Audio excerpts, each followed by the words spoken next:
Hello বন্ধুরা, Jiangxi কিচেনে তোমাদের সবাইকে স্বাগত জানাই। আজ আমি বানাবো মিষ্টি কুমড়ো আলু দিয়ে একটা দারুণ রেসিপি।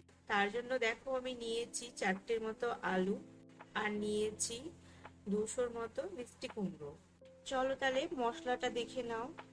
আর মশলার মধ্যে নিয়েছি রসুন বাটা, জিরে বাটা, আদা বাটা, একটা বড় সাইজের পেঁয়াজ আর তেজপাতা। আমি কিন্তু মশলাগুলো 1 চামচ করে নিয়েছি। দেখো কড়াই গরম হয়ে গেছে, এবার আমি সর্ষের তেল নিয়ে নিব। পরিমাণ মতো তেল নিয়ে নেব। দেখো তেল গরম হয়ে গেছে, এবার আমি মিষ্টি কুমড়োগুলো দিয়ে দেবো। হালকা লাল লাল করে ভেজে নেব। ওই তেলে এবার আলুগুলো সব দিয়ে দেব। হালকা করে লবণ দিয়ে দিচ্ছি, সামান্য হলুদ গুঁড়ো। দেখো এইভাবে ভেজে তুলে নিলাম। সামান্য তেল দিয়ে দিচ্ছি, ফোড়নে দিচ্ছি অল্প করে জিরে, এবার পেঁয়াজগুলো দিয়ে দেব।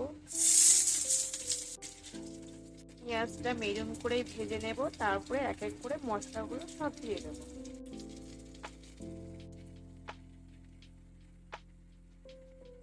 গুঁড়ো দিলাম, লবণ দিচ্ছি, দিয়ে দিচ্ছি ধনে গুঁড়ো।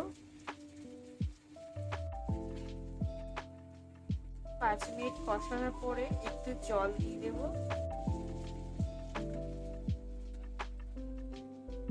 দেখো জলগুলো ফুটে গেছে, এবার আলুগুলো দিয়ে দেবো। এটা 5 মিনিট কষিয়ে নেব ঢাকা দিয়ে, তারপরে আমি মিষ্টি কুমড়োগুলো দেবো। দেখো 5 মিনিট হয়ে গেছে, এবার আমি কুমড়োগুলো দিয়ে দেবো। আলুর সাথে দিতে গেলে সবগুলো ভেঙে যেত, ওই জন্য আমি পরে দিচ্ছি। আলু সেদ্ধ হয়নি, হাফ হয়েছে। আরো 5 মিনিট ঢাকা দেব, তারপরে দেখাচ্ছি। দেখো 5 মিনিট হয়ে গেছে, কি সুন্দর তেল ছেড়ে এসেছে। অল্প করে জল দিয়ে দিচ্ছি। তোমরা যেরকম গ্রেভি পছন্দ করো সেই হিসাবে কিন্তু জলটা দেবে। আবারও আমি 5 মিনিটের জন্য ঢাকা দিয়ে দিচ্ছি, ফিরে আসছি আবার। দেখো 5 মিনিট হয়ে গেছে, আমার রান্নাটার শেষের দিকে প্রায়।